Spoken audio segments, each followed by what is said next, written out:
Good day everyone, I'm Karen Kate B. Channel and I'm with my study buddy Bernice C. Gardose. In this video, we will show you how we use SPSS to analyze our research titled The Impact of Time Management on the Academic Performance of Sociology Students. We began by gathering data from our classmates. We asked them two things. First, if they managed their time well for schoolwork, they answered using a scale from 1 to 5. 1 is strongly agree, 5 is strongly disagree. Second, their latest GWA, general weighted average. After collecting responses from 30 students, we opened SPSS to start analyzing the data. We clicked the Variable View tab and created 3 variables. First, respondents. Change the type to string since it's names.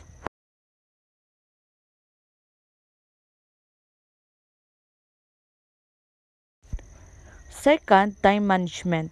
Use for how they manage their time 1 to 5. Set decimals to 0 and measurement level to ordinal.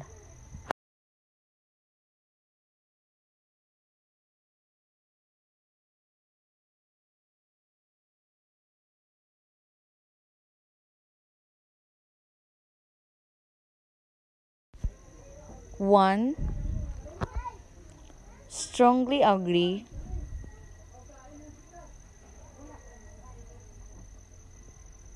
2, agree. 3, neutral.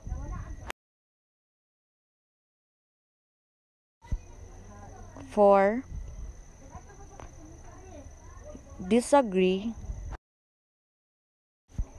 5, strongly disagree.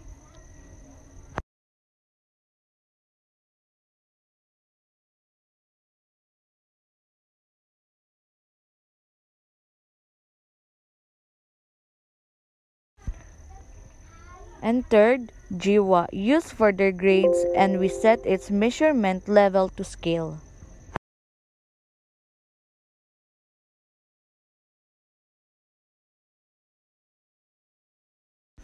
Next, we switch to data view. We paste our collected data there.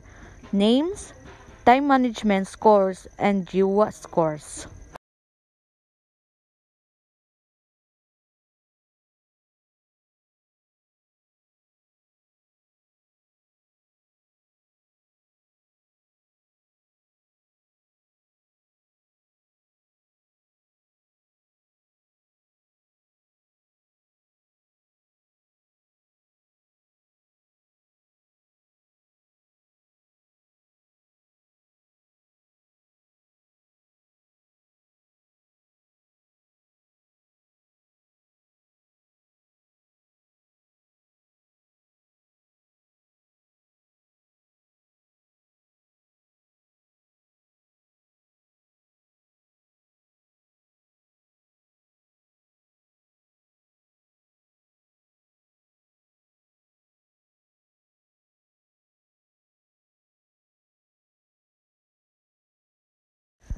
To do the regression analysis, we click Analyze, Regression, Linear.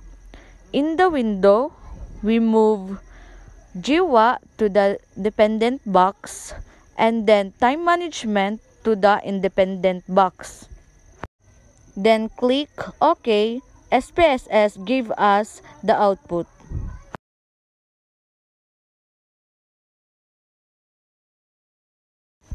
To get a clearer view, we also did curve estimation. We click Analyze, Regression, Curve Estimation. We move GWA to dependent and then time management to independent.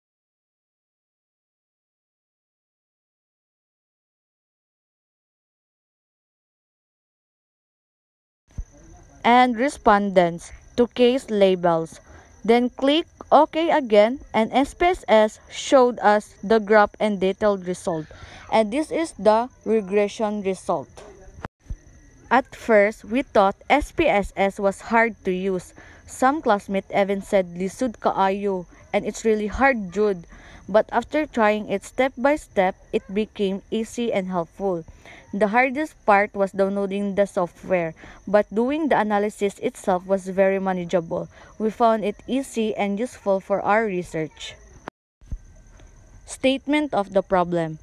Is there a significant difference in the academic performance, GWA, of students with good and poor time management skills? The investigation seeks to determine if time management practices correlate with academic achievements. And that's all. Thank you for watching.